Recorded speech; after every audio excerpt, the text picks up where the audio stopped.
कांग्रेस नेता कुमारी शैलजा से खास बातचीत की हमारी संवाददाता सौम्या ने, आइए आपको दिखाते हैं। इस वक्त हमारे साथ कांग्रेस की वरिष्ठ नेता शैलजा जी मौजूद हैं। मैम, आज जो रुझान आ रहे थे उससे बिल्कुल उलटफेर जो है वो रिजल्ट आए हैं, किस तरह से?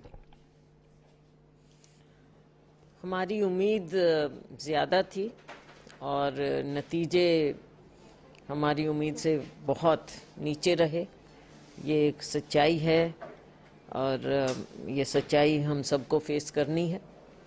लेकिन मैम, सच्चाई ये भी है कि कहीं ना कहीं रुझानों में साफ तौर पे दिख रहा था कि कांग्रेस की काफी अच्छी पकड़ है। ग्राउंड लेवल पे जो रिजल्ट्स जो देखने को मिल रहा था, जो एग्जिट पोल देखने को मिला, उस सबसे बिल्कुल अपोजिट सुबह से ही आंकड़े आने शुरू हो गए। आप लोगों ने कंप्लेंट भी की, उसके बावजूद क्या इस रिजल्ट की कहीं से उम्मीद नहीं थी और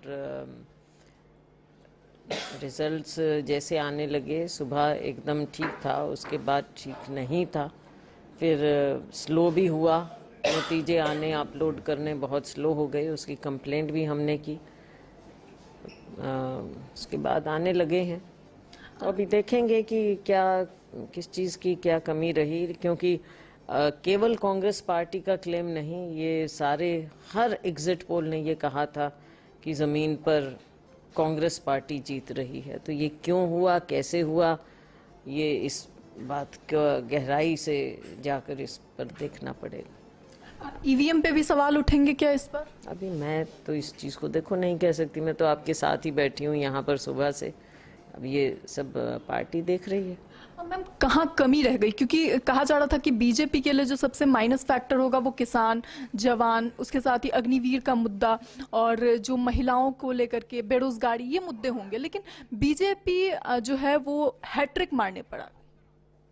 हाँ, लग रहा है कि तीसरी बार वही बनाएंगे सरकार। तो मुद्दे तो बहुत हैं, लोकल भी हो सकते हैं, कई चीज़ें हो सकती हैं, क्योंकि कई एरियाज़ में कांग्रेस का बहुत ही अच्छा प्रदर्शन है। जैसे मैं देख रही हूँ कि जहाँ पर हमारे 2 पार्लियामेंट क्षेत्र रहे वहाँ बहुत अच्छा है, और क्षेत्रों में भी कुरुक्षेत्र में बहुत अच्छा रहा। कुछ एरियाज़ में बिल्कुल हम ठीक नहीं दिखा पाए हैं। हालांकि हमारी वोटिंग जो परसेंटेज है वो ऑलमोस्ट बराबर है, लेकिन सीटों में तब्दील नहीं हुआ। तो इन चीज़ों को तो पार्टी देखेगी आगे कि कहाँ पर क्या कमी रही और आगे के लिए उसको हम कैसे ठीक करेंगे। आपको लगता है कि पार्टी के अंदर जो अंदरूनी मनमुटाव, खटास थी, वो भी इसका कारण?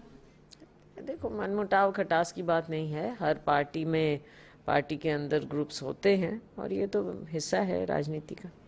मैम, एक सवाल कि क्या इस बार जो रिजल्ट्स आए हैं हरियाणा से, इसमें कांग्रेस की हार हुई है या फिर बीजेपी ने ये साबित किया है कि वो एक बार फिर से जो है वो हरियाणा में आएगी? क्योंकि बीजेपी ने बयान दिया है कि एक बार फिर से 5 सालों के लिए कांग्रेस वनवास पे चली। चलो, तो अब करेंगे इस तरह की बात, तो दोनों में कुछ ना कुछ बात हो सकती है, क्योंकि उनका सक्सेस है और हमारा लॉस है। जीतने वाली पार्टी को आप अपनी ओर से? बिल्कुल बधाई दूंगी, बिल्कुल बधाई दूंगी। मुख्यमंत्री जी को बधाई दूंगी, वो खुद भी जो जीते हैं उसके लिए भी बधाई, और ये सरकार बना रहे हैं इनको भी बधाई। कांग्रेस पार्टी का अगला कदम क्या होगा? आने वाले समय में किन चीज़ों पर काम? ये तो अब हाईकमान सबकी मीटिंग बुलाएं और देखें, और पार्टी इस चीज़ के बारे में गंभीरता से देखें कि क्या कारण रहे जो अलग अलग जगह पर, या हम मेन बात यह है कि हम सरकार नहीं बना पाए, तो उसके बारे में सब मिल बैठकर इसका देखें और फीडबैक लें, ग्राउंड से फीडबैक लें।